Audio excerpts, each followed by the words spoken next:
Argentina's Vice President Cristina Fernandez has questioned the legitimacy and impartiality of the Supreme Court, accusing the judicial body of breaking laws to favor former President Mauricio Macri. At least 13 people were killed and other 2 injured in clashes between inmates of prison in the city of Santo Domingo in north-central Ecuador.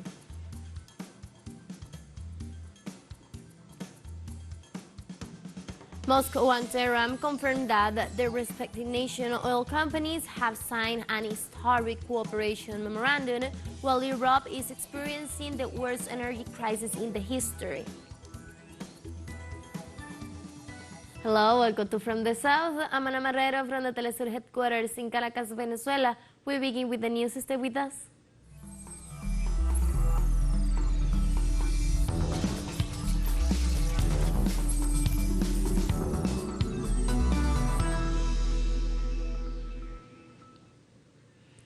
Argentina's Vice President Cristina Fernandez has questioned the legitimacy and impartiality of the Supreme Court, accusing the judicial body of breaking laws to favor former President Mauricio Macri. The Vice President said that the judiciary has become a political party that persecutes the forces that oppose it and leaves citizens basically on probation. Cristina Fernandez shared an audiovisual document on her social media featuring a relating to the allies heard how justice worked at the nation's highest court. Fernandez also said that the sentence against her on the Alida trial is already written and signed, and that she has been subjected to the bias. In the audiovisual document shared by the Vice President Fernandez, she says that Macri's decision opened the way for a process of political, judicial, and media prosecutions that has been unleashed throughout Latin America. This Monday in Argentina, Delia Giovanola, 96-year-old, one of the founders members of the Plaza de Mayo Grandmother Association, has passed away. The association has bid farewells with great sadness to the person that they describe as a militant of memory, truth, justice, and joy. A beloved grandmother, Delia Giovanola, after almost 4 years of struggle, was able to locate and meet her grandson Martin in 2015. Argentine President Alberto Fernandez praised Giovanola and said that a tireless woman will remain as an outstanding example for generations to come. In Panama, the 3 organizations that coordinate the protests against the high cost of living and corruption in the country have decided to unite, and they want to clearly state that it was the executive that withdrew from the dialogue table. The Alliance for the Peoples and the Alliance Native Peoples and the National Alliance for the Rights of the Organized People will hold a meeting this Tuesday to reach a consensus on what issue will be discussed with the government. In addition to the demands already made to the executive, like lower prices for fuel, the basic good basket, and medicines, now they have included the fight against corruption. Luis Arturo Sanchez, a member of the Teachers Union and spokesman for ANADEPO, said that they reject the basis mediation of the Ombudsman's office and that their stand reflects to the interests of the Panamanian people. A message to the whole country, especially to the government, that with its dirty tactics wants to destroy the national popular movement. We have had this first encounter to confirm a single united front, that we are a single popular force, which is what the whole country wanted. Regarding the version expressed by several media and government representatives, the indigenous leaders of the dialogue table at San Felix denounced the kidnapping of the right to freedom of expression. They ratified that it was the Panamanian executive the first to leave the table. In the versions spread by several media and government representatives, the indigenous leader of the dialogue table, Asan Phyllis, denounced the kidnapping of their right to freedom of expression. They ratified that it was the Panamanian executive the first to leave the table. We have shown our total disposition, our best behavior, our willingness to work for the common good, but the government has left the table. So, for the moment, we have also left the table. The Nicaraguan people held vigils throughout the country to celebrate the 33rd anniversary of the 1979 revolution against dictator Anastasio Somoza. Nicaraguans took to the streets waving flags of the Sandinista National Liberation Front and honored those who gave their lives from their homeland 3 years ago. Earlier, the monarchies stormed Managua and other cities in the country, showing people support and affection for the revolution, the National Front, and the government of President Daniel Ortega. Heads of governments, progressive leaders, and representatives of the political, social, and indigenous organizations around Nicaragua to join in the celebration.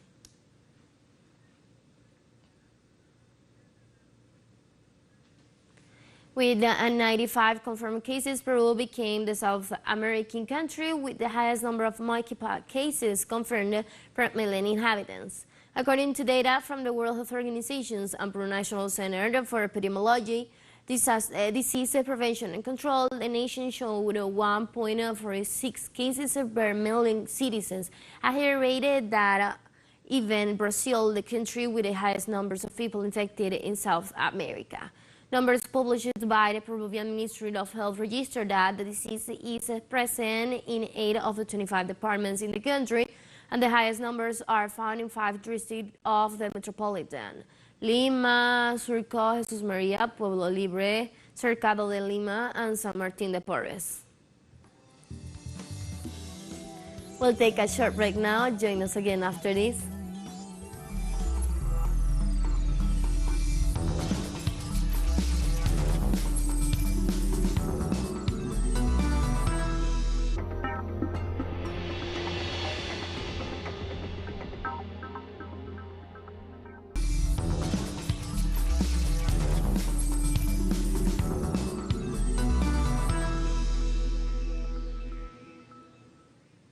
Welcome back from the south. At least 13 people were killed and other 2 injured in clashes between inmates in the prison in the city of Santo Domingo in north-central Ecuador. The National Police, the Armed Forces, and the Ministry of Public Health were called to the emergency. Later on, the National Service for Comprehensive Care of Adults deprived of their liberty and adolescent offenders said it had recovered control in the prison known as Bella Vista. The same prison was hit by violence in May 9, resulting in the death of 44 inmates. The Ecuadorian prison system has been affected with a serious crisis due to confrontations between rival drug trafficking gangs. In 2021, the country saw a wave of prison riots that left more than 300 inmates dead. The United Nations Human Rights Office expressed concern about rising violence around Haiti's capital, saying 99 people have been killed in recent fightings between rival gangs in the city's Solil district, Alan. The warning came hours after the UN Security Council unanimously approved a resolution renewing the mandate of the UN office in the turbulent Caribbean nation and called on all countries to stop the transfer of small arms like weapons and ammunition to anyone that is supporting gangs violence and criminal activity. According to data reported by the UN Humanitarian Affairs Coordination Office in Haiti, documented from January to the end of June, more than 900 killings, nearly 700 injured, and some numbers of kidnapping across the capital. UN spokesperson urged the authorities in Haiti to ensure fundamental rights are protected and placed at the front and center of their responses to the crisis.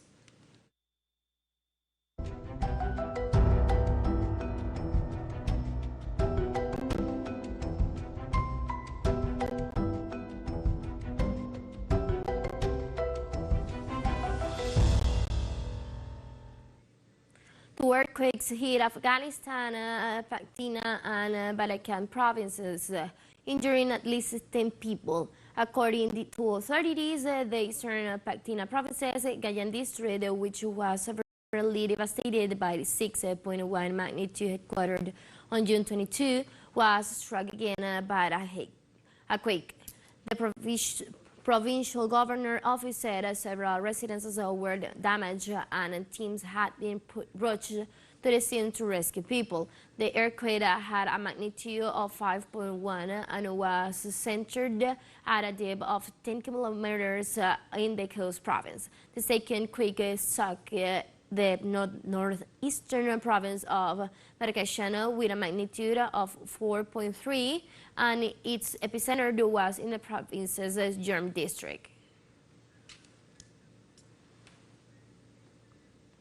European government representatives met in Berlin, Germany, to analyze the emergency climate situation in the region. More than 1,000 people have died in Europe due to the current heat wave.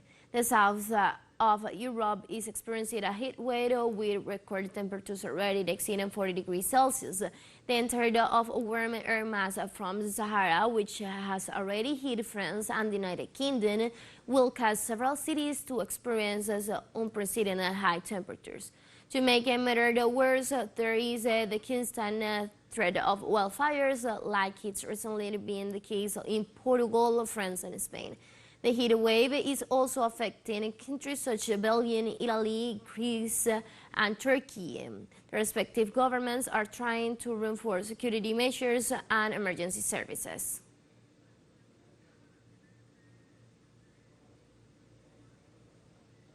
The United Kingdom on Tuesday recorded its hottest ever temperature reading, with the mercury rising to 39.1 degrees Celsius in the southern town of Charlotte, according to the Met Office Weather Service. The record-breaking data followed the country warmest every night, with temperatures in some regions remaining above 25 degrees Celsius. The UK's previous all-time record high of 38.7 Celsius was set in 2019. Tuesday's record will be broken again as the day goes on, with temperatures expected to continue rising. British officials issued that UK first ever extreme heat emergency, extending from London in the south to Manchester and Leeds to the north. Train services were disrupted by the riots, and more travel disruptions were expected. Belgium's Paradise Zoo, located in Wallonia in the province of Hainaut, puts special measures in place to protect animals and visitors from the heat. The animals are given frozen food, fruits suspended in water, and extra showers to alleviate the impact of extreme high temperatures on them.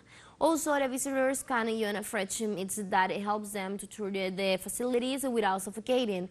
Big state-run museums, primarily in Brussels, took the unusual step of offering free access on Tuesday to people over 65 to help them stay cool. Experts blame climate change for the latest heat wave and noted that more frequent extreme weather will only worsen in years to come. The heat wave is second to engulf part of Europe in recent weeks has contributed to deadly wildfires in France, Greece, Portugal, and Spain, destroying a vast tracts of land.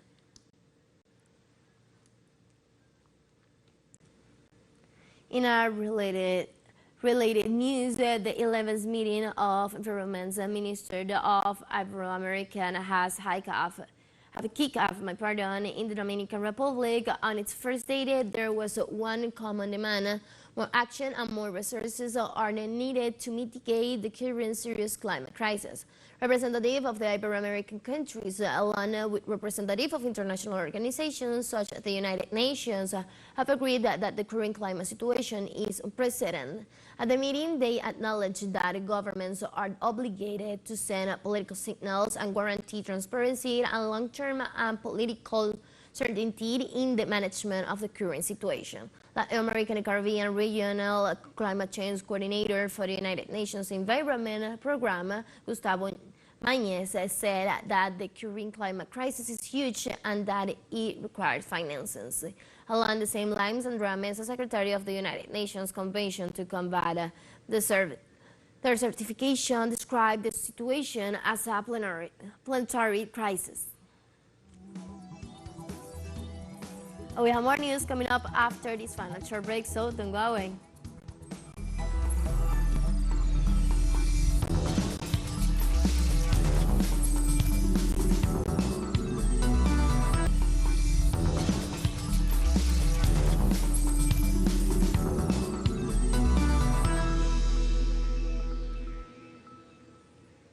Welcome back.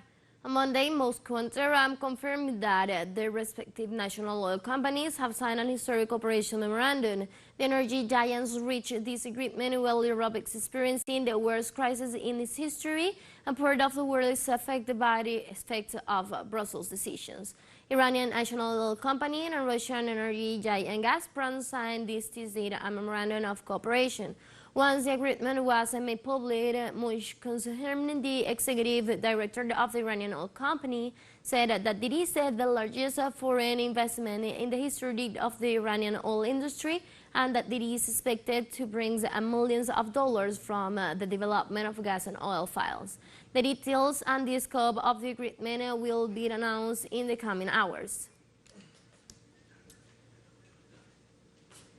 Russian President Vladimir Putin arrived in Tehran on Tuesday to attend a trilateral meeting summit with the leaders of Iran and Turkey. This is the first official visit of the Russian head of state since the beginning of the special military operation in Ukraine. Before the trilateral meeting, Putin met separately with Iranian Supreme Leader Ayatollah Ali Khamenei and Azerbaijani President Ilham Aliyev. The 6-year conflict in Syria, Iran's nuclear energy program, and economic cooperation between Moscow and Tehran respected the top agenda of the summit. Tehran brought together Russia and Turkey and Iran heads of state as the leaders of the sponsor countries of the ASEAN process, which was initiated in 2017 for peace in Syria.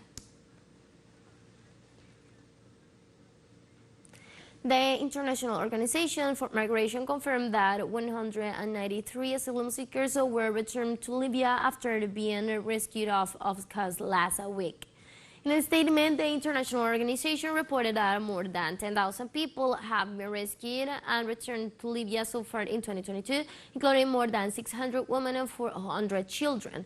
The IMF also added that nearly 200 people died and more than 600 others went missing on the central Mediterranean road in 2022. Libya has been suffering insecurity and chaos for many years, making a North African country a preferred point of departure for people who want to cross the Mediterranean Sea to European shores.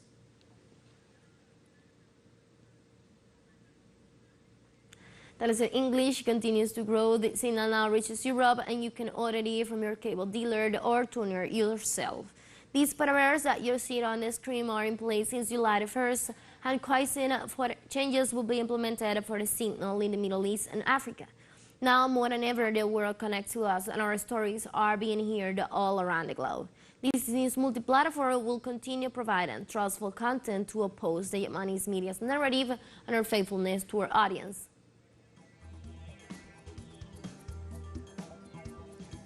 And with that story, we have come to the end of this news brief, but before our farewell, we would like to introduce a song written by Paulo Gomes, and farmer who lives near the city where Brazil's former president Luiz Inácio Lula da Silva was born. Remember that you can find these and many other stories on our website at telesurenglish.net, and you can also join us on our socials. We're on Facebook, Twitter, and on Instagram as well. For teleSUR English, I'm from the South, I'm Ana Marrero, and thank you for watching.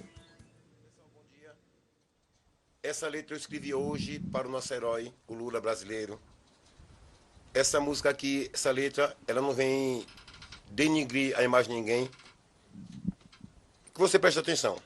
Quero viver minha vida em paz, sem ter com que me preocupar. Se você fosse preocupar com tudo que se passa no Brasil, você vai acabar louco no asilo.